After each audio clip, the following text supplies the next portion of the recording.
Buenos días, licenciado, compañeros. Nosotros somos el grupo B1 y el grupo está conformado por Mari Pérez, Melvin Calel, Sergio Larios, Selvin Larios, Christopher Calito y su servidora Jacqueline Hidalgo. Norma Internacional de Contabilidad 7. Estado de flujos de efectivo.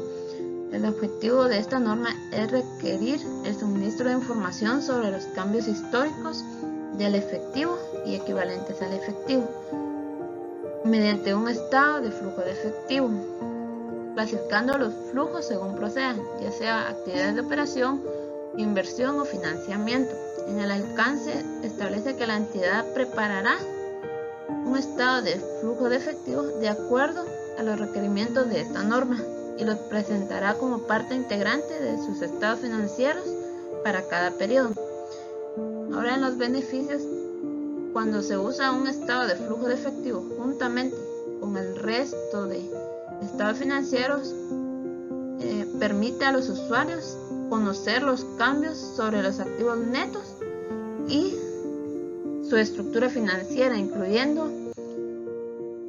su liquidez y solvencia. Definiciones de la norma. Entre ellas encontramos efectivo. Comprende tanto el efectivo como los depósitos a la vista.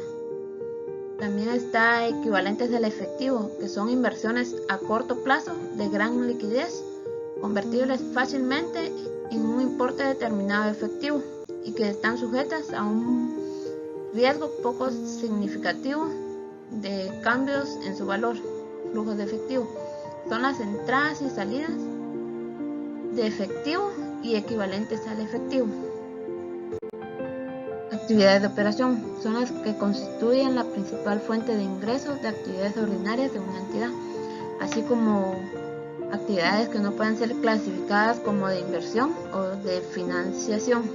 Actividades de inversión son la adquisición y disposición de activos a largo plazo. Actividades de financiamiento son las actividades que generan cambios en el tamaño y composición de capitales propios, así como préstamos tomados por parte de la entidad.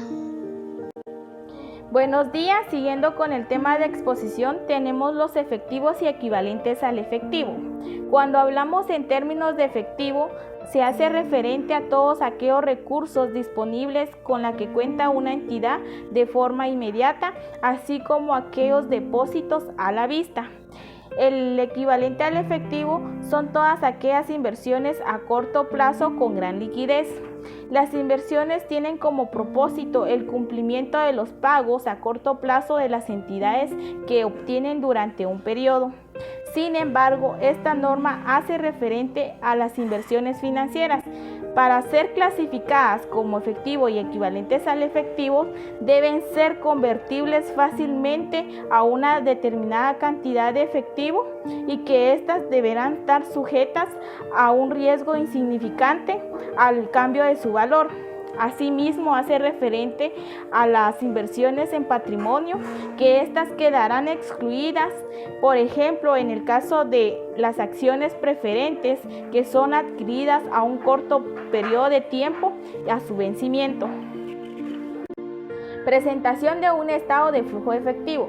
Este estado de flujo de efectivo informará acerca de la información de los flujos de efectivos habidos durante un periodo de operación de una entidad, las cuales serán clasificados de acuerdo a esta NIC 7 en actividades de operación, actividades de financiación y actividades de inversión. Cada entidad presentará y preparará un estado de flujo de efectivo con el fin de suministrar información a dichos usuarios para la toma de decisiones y con el propósito de que estos puedan ser evaluados la posición financiera con la que cuenta la entidad durante el periodo de operación. Sin embargo, es importante informar acerca de los flujos de efectivos habidos durante el periodo dentro de las actividades de operación, ya que esta norma indica que deberán ser presentados de acuerdo en dos métodos. El método directo. El método directo presentará la información acerca de las principales categorías de los cobros y pagos en términos brutos. En cuanto al método indirecto, presentará desde la ganancia y las pérdidas en términos netos, cifras que serán corregidas dentro de las transacciones monetarias. Buenos días a todos. El día de hoy voy a exponerles un poco sobre lo que son las actividades de operación en la NIC número 7, en su párrafo número 13. Nos indica que estas actividades son aquellas que se derivan fundamentalmente de las transacciones que constituyen la principal fuente de ingresos de actividades ordinarias de la entidad. También en su mismo párrafo 13 nos indica que estas actividades son indicadores bastante importantes que nos reflejan la medida en la cual estas actividades de operación han generado fondos líquidos para reembolsar préstamos que la entidad ha adquirido o simplemente para reflejar que se pueda mantener la capacidad operativa de la entidad. Algunos ejemplos de estas actividades de operación podrían ser los cobros de venta o los cobros por la prestación de servicios, dependiendo de lo que realice la entidad, si se dedica a la venta y compra de bienes o a la prestación de servicios. También podemos mencionar los cobros por regalías de comisiones y también podemos mencionar lo que son los pagos a proveedores, pagos a devolución de impuestos sobre las ganancias. Actividades de inversión. La NIC 7 en su párrafo número 16 nos indica que estas tienen que ser presentadas en el estado de flujo de efectivo de forma separada de las otras actividades, ya que estas se derivan fundamentalmente de desembolsos para recursos que se prevé van a producir ingresos y flujo de efectivo en el futuro. Este mismo párrafo 16 nos indica que solo se podrán clasificar como actividades de inversión aquellos desembolsos que permitan el reconocimiento de un activo en el estado de situación financiera. ¿Cuáles podrían ser algunos ejemplos de estas actividades? Pueden ser los pagos por la adquisición de propiedad, planta y equipo, pagos por adquisición de instrumentos de pasivo o capital, los cobros por venta de propiedad, planta y equipo y los cobros por venta y reembolso de instrumentos de pasivo o de capital.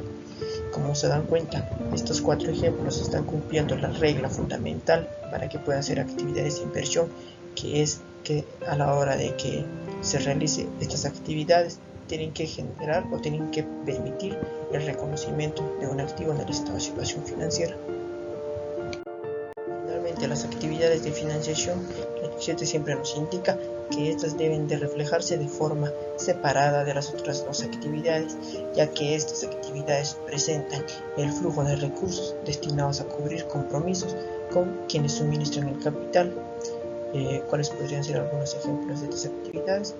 Son los cobros procedentes de la emisión de acciones, los cobros procedentes de la emisión de obligaciones en garantía. También podemos mencionar pagos a los propietarios por adquirir o rescatar acciones de la entidad. También los pagos realizados por el arrendatario para reducir una deuda pendiente procedente de un arrendamiento. Esta fue mi participación. Muchísimas gracias. Información sobre flujos de efectivo de actividades de operación. La NIC 7 nos menciona que existen 2 métodos por los cuales una entidad puede presentar las actividades de operación. Estos métodos serían el método directo y el método indirecto. Método directo. Utilizando este método se deben de presentar por separado las principales categorías de los cobros y pagos en términos brutos. Esta información la podemos recopilar a través de los registros contables de la entidad, es decir, el estado de situación financiera y el estado de resultados. Se evaluarán los cambios en las partidas por cobrar y por pagar derivadas de actividades de operación. Este método además suministra información que puede ser utilizada para la estimación de flujos de efectivo futuros. Método indirecto. Este método parte de la utilización de la ganancia o pérdida en términos netos, seguidamente corrigiendo el efecto de las partidas no monetarias, es decir, las depreciaciones y amortizaciones. También agregamos las partidas de gastos reveladas en el estado de resultados. También se corrigen los efectos en el aumento o disminución de los inventarios, tanto en los activos y los pasivos. Información sobre flujos de efectivo de las actividades de inversión y de financiación. La NIC 7 nos menciona que La entidad presentará por separado las principales categorías de cobros y pagos brutos procedentes de actividades de inversión y de financiación. También nos menciona una excepción que permite que los flujos de efectivo sean presentados en sus términos netos.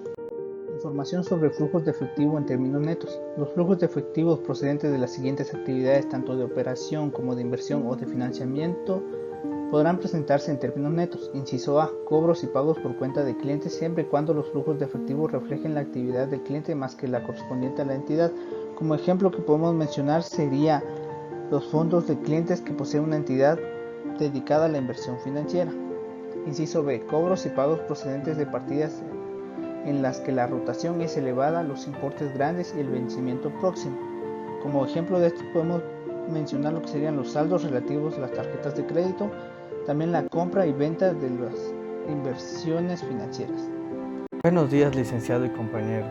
En este momento hablaremos de los flujos de efectivo generados en moneda extranjera. Los flujos de efectivo que se generan por transacciones realizadas en moneda extranjera deben de convertirse a la moneda funcional de la entidad.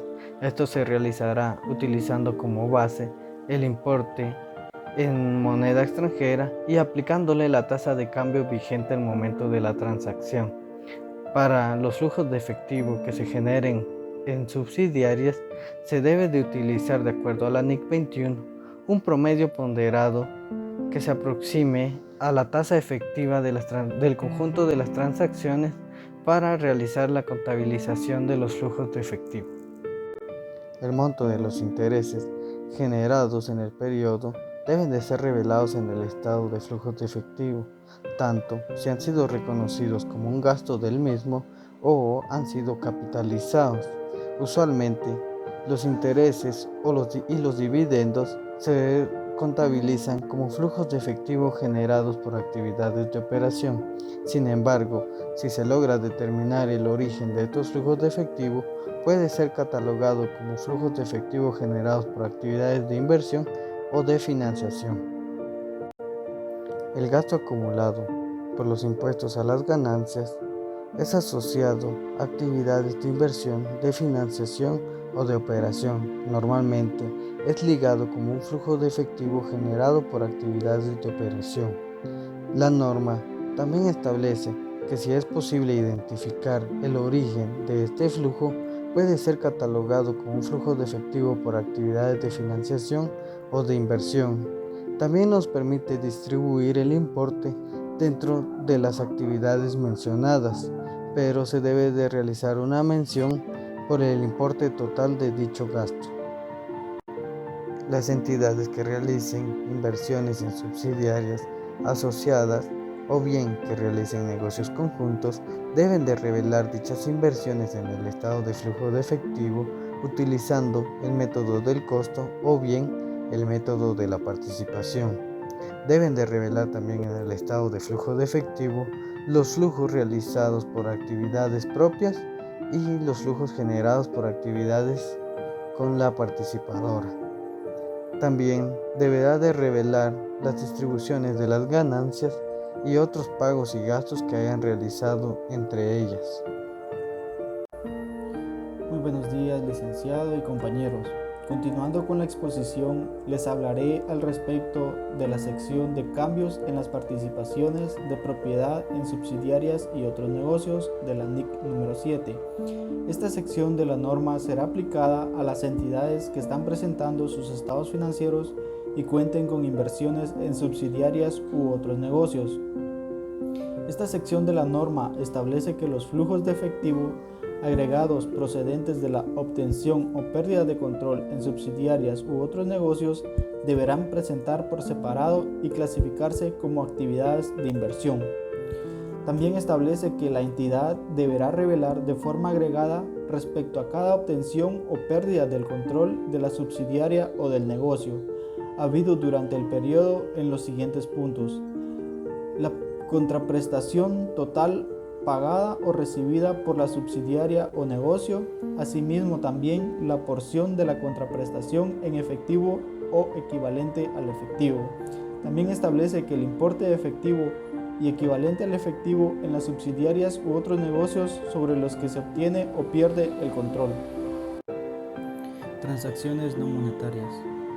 La norma establece que todas aquellas transacciones que no han tenido uso de efectivo no pueden ser incluidas dentro del estado de flujo de efectivo, debido a que no han tenido ninguna injerencia dentro del efectivo o sus equivalentes. Sin embargo, establece de que puede ser incluida dentro de cualquier otro estado financiero de la entidad. Un ejemplo de una transacción no monetaria podemos establecer la compra de un activo con deuda. Entonces no pagamos ese activo, no podemos contabilizarlo o registrarlo en el estado de flujo de efectivo. Sin embargo, sí podemos registrarlo en el estado de situación financiera. Otra información a revelar. La norma establece que la entidad debe revelar en sus estados financieros, acompañados de un comentario por parte de la gerencia, cualquier importe significativo de sus saldos de efectivo y equivalentes al efectivo que no estén disponibles para ser utilizados por ella misma o por el grupo al que pertenece. Existen diversas circunstancias en las que los saldos de efectivo y equivalentes al efectivo mantenidos por la entidad no están disponibles para su uso o por parte del grupo. Un ejemplo de tal situación son los saldos de efectivo y equivalentes al efectivo de una subsidiaria que opera en el país donde existen controles de cambios u otras restricciones legales, de manera que los citados saldos no están disponibles para uso de la controladora o las demás subsidiarias. Estimados compañeros, esta ha sido nuestra exposición y le agradecemos mucho su atención.